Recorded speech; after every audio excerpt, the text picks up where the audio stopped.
This is a time at which many people feel that there are a lot of dead ends in music, that there isn't a lot more to do. This is actually, I see this, and through the technology I experience this as quite the opposite. This is a period in which we realize we've only just begun to scratch the surface of what's possible musically. Back in 1986, the first thing that occurred to me to do with the Mac was push sounds around, and that led to Music Mouse. I'm Laurie Spiegel, and I'm the mother of Mouse.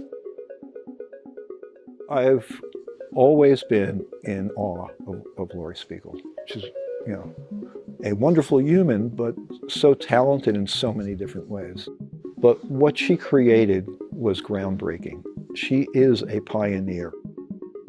Something that had not been practical or possible 10 years earlier suddenly becomes possible, and the first one to realize that possibility and then code it was Laurie Spiegel. I'd been working with the booklet and had gotten to the point of being really kind of frustrated with the limitations of not enough complexity of control. All the other music stuff at Bell Labs was oriented towards sound, and I wasn't that interested in sound. I was interested in composition.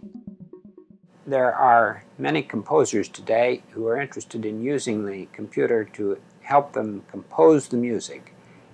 Instead of writing down the individual notes, they write down a program and then the computer calculates the notes.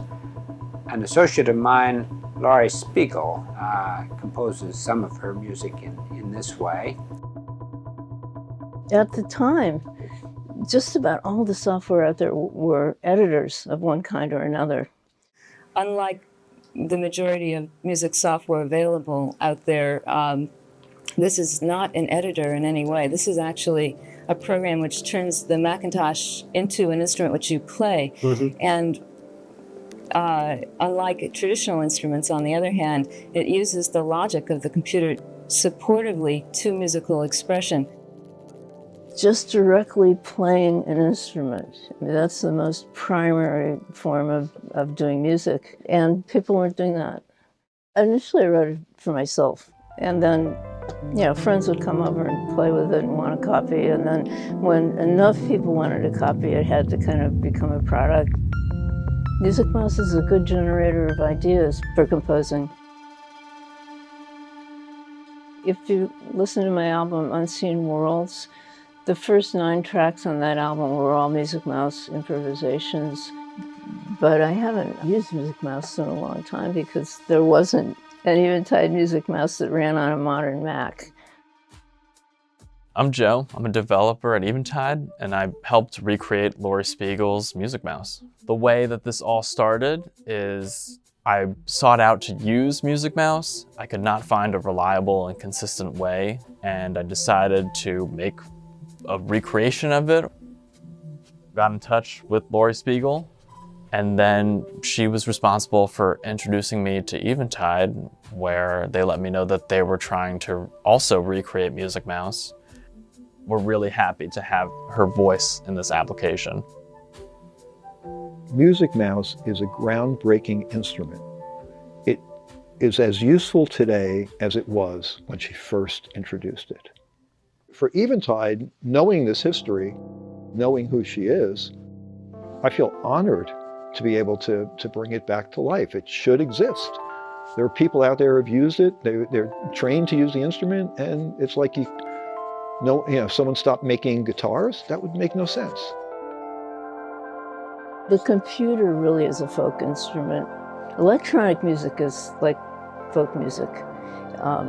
People pass around sound samples and do remixes, and the same way that folk music is passed around and people with different lyrics, different orchestrations, different improvisations.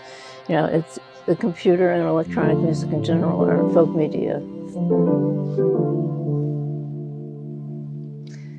People often start playing Music Mouse. They get off on being able to play a huge number of notes all over the place, Then they slow down and they begin to just kind of listen to the individual sounds. and let the music lead them. I'm really pleased to have Mousy back to be my companion making music. And you just have to listen to it and see what you want to do next.